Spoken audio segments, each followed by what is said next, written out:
अर्श से फर्श तक, यह बात आपने ना जाने कितनी बार सुनी होगी। लेकिन आपके नजर में इसका सबसे बढ़िया उदाहरण क्या है?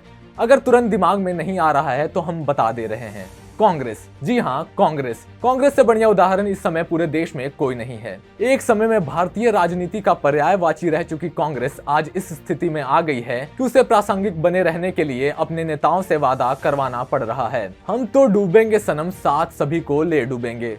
कांग्रेस पार्टी की यही स्थिति आज उसके राजनीतिक पतन को सुनिश्चित कर रही है और इसके परिणाम स्वरूप अब गांधी परिवार की टूट और कांग्रेस पर उसके प्रभुत्व का प्रभाव छिटकता दिख रहा है। वर्तमान शीर्ष नेतृत्व ने एक भी सकारात्मक कार्य नहीं किया है, इससे पार्टी के अन्य शीर्ष नेताओं में असंतोष है। अब ऐसे में स्वयं गांधी परिवार के 3 मुख्य सदस्यों सोनिया गांधी, राहुल गांधी और प्रियंका गांधी वाड्रा के समक्ष आगामी 10 मार्च को 5 राज्यों के विधानसभा चुनाव के परिणाम से पहले अपने अस्तित्व का खतरा पैदा हो गया है। कांग्रेस आलाकमान के लिए यह बड़ी चुनौती है कि वो किसी भी तरह अपने लोगों को तो संभाले ही और पार्टी की नेतृत्व करने वाली कड़ी को भी बिखरने से रोक सके। नमस्कार, आप देख रहे हैं TF5, जो है भारत का सबसे बड़ा ऑल्टरनेट न्यूज मीडिया पोर्टल, और मैं शाश्वत सिंह आपको बताऊंगा कि कैसे कांग्रेस इन राज्यों में चुनाव के परिणाम से पहले अपने अस्तित्व की लड़ाई लड़ रही है और कैसे इन राज्यों के परिणाम उसके विनाश की कथा लिखेगी। तो अविलंब आरंभ करते हैं। यह सत्य है कि 5 राज्यों में हुए चुनाव में कांग्रेस उत्तर प्रदेश में तो कहीं मुकाबले में दिख ही नहीं रही थी, पर यह उत्तराखंड, गोवा और पंजाब जैसे राज्य में वो टक्कर देते हुए अपनी स्थिति को भुना सकती थी। पंजाब में सरकार होने के बावजूद एग्जिट पोल से परिभाषित हो रहे नतीजों ने यह साफ कर दिया है कि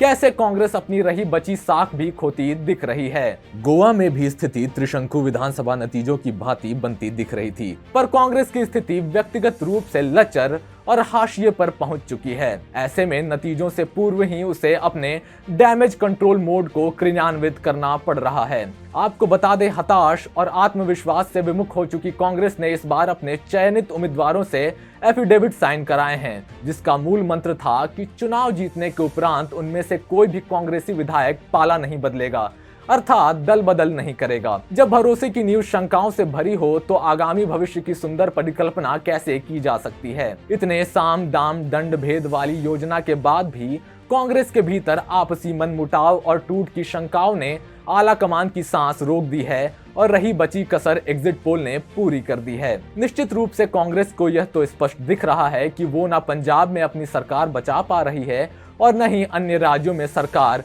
क्या प्रमुख विपक्षी पार्टी बनने के लिए जद्दोजहद की स्थिति में स्वयं को पा रही है। यही कारण है जो अब तक सभी चुनावी राज्यों में वीर लड़ाका बन अकेले चुनावी समर में उतरने वाली कांग्रेस के तेवर नरम पड़ रहे हैं। अब वो चुनाव बाद गठबंधन करने वाले विषयों पर भी विचार करने में जुट गई है। उत्तर प्रदेश का चुनाव संभाल रही राष्ट्रीय महासचिव प्रियंका गांधी वाड्रा ने यूपी में चुनाव परिणाम के बाद सरकार के गठन में समाजवादी पार्टी के साथ गठबंधन की संभावना से इनकार नहीं किया है। उन्होंने कहा कि जो भी परिस्थिति बनेगी उसके आधार पर निर्णय लिया जाएगा। वहीं गोवा में भी कांग्रेस इकाई का हृदय परिवर्तन हो चला है। नतीजे आने में महज 2 दिन बाकी है और AICC गोवा डेस्क प्रभारी दिनेश गुंडू राव ने कह दिया है कि कांग्रेस पार्टी आप और TMC सहित भाजपा विरोधी दलों के साथ गठबंधन में शामिल होने के लिए तैयार है। अभी चुनावी एग्जिट पोल आए हैं तब यह स्थिति है, नतीजों वाले दिन तो बवाल ही मच जाएगा। गठबंधन को अंतिम लक्ष्य बना अब कांग्रेस सभी भाजपा विरोधी दलों के साथ जाने के लिए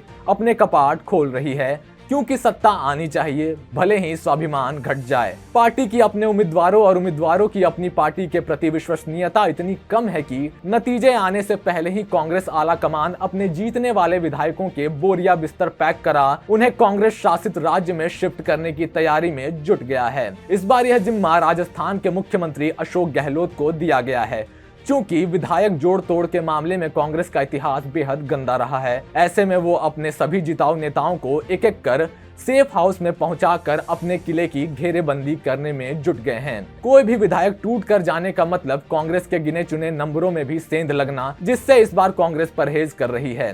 सबसे बड़ी बात है कि कांग्रेस को अब कांग्रेस आला कमान ही तबाही की ओर ले जा रहा है। यह और किसी अन्य पार्टी नहीं, स्वयं पार्टी के धुरंधर नेताओं का मानना है। G23 गुट के वीरप्पा मोइली, गुलाम नबी आजाद, कपिल सिब्बल, मनीष तिवारी सरीखे नेता तो इस बात को 1000 बार दोहरा चुके हैं कि अब नेतृत्व परिवर्तन की बेला आ जानी चाहिए, पर सोनिया, राहुल, प्रियंका के पाले से बॉल बाहर जा ही नहीं रही। ऐसे में 5 राज्यों में करारी हार मिलती है तो कांग्रेस पार्टी के G23 नेताओं के विद्रोही स्वर केवल G23 तक नहीं सीमित रहेंगे, बल्कि अब की बार आग गांधी परिवार तक आएगी और सब कुछ स्वाहा कर जाएगी। ऐसे में कांग्रेस के हाथ कुछ भी नहीं बचता दिख रहा है। माया मिली न राम के सिद्धांत पर चल पड़ी कांग्रेस की अंतिम बेला उस दो राहे पर आ खड़ी हुई है। उसका बंटाधार उसकी नीतियों ने सुनिश्चित कर दिया है और पार्टी की रार पारिवारिक विस्फोट में तब्दील होते समय नहीं लग रहा है। अब कांग्रेस के नेतृत्व का जो होगा वो तो समय बताएगा, पर आगामी 10 मार्च के चुनावी परिणाम कांग्रेस के ताबूत में अंतिम किल अवश्य ठोक रहे हैं।